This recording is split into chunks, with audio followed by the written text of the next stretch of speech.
Бата, видях нещо, дето даже ми се стори не просто скандално, ами даже истина. Посланието на Павел, брат.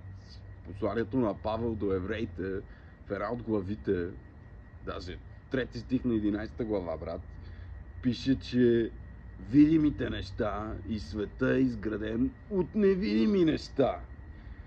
Но още по-скандалното, което ми се стори, лоу-ки се, е, че атомите реално не ги лови светлината, бат. Те не могат да се видят през микроскоп такова.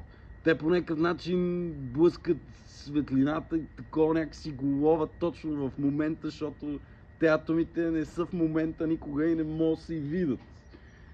И някакво такова, то човек, бате, го е написал преди 2000 години, сес. И някакво такова, истинско е такова, някакво real сес.